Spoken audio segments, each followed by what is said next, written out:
trouvez pas ça étrange ce qui se passe actuellement dans l'industrie musicale? Prenons l'exemple de Billie Eilish.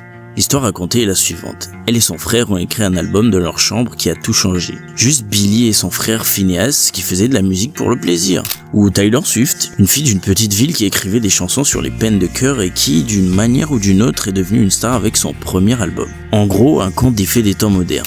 Vous vous souvenez peut-être de Lorde, une adolescente de banlieue qui a écrit une chanson dans sa chambre et l'a vue conquérir le monde du jour au lendemain. Bon, mettons les choses au clair, leur talent est bien réel et personne ne peut dire le contraire. Mais les difficultés qui se cachent derrière ces histoires est bien plus mise en scène qu'il n'y paraît. Les parents de Billie Eilish travaillaient tous les deux dans le monde du spectacle en tant qu'acteurs et artistes à Los Angeles. Son frère travaillait déjà depuis des années en tant que musicien et producteur. Et leur parcours scolaire atypique a donné aux deux frères et sœurs le temps et la liberté de se consacrer presque entièrement à la musique. La famille de Taylor Swift a déménagé spécialement pour qu'elle puisse lancer sa carrière. Elle avait un père fortuné qui avait investi dans le label même qui allait finir par la signer. Lorde a signé avec un label lorsqu'elle avait 12 ans, des années avant que son premier morceau casse internet. Des artistes différents, mais d'une manière ou d'une autre, le même personnage revient sans cesse.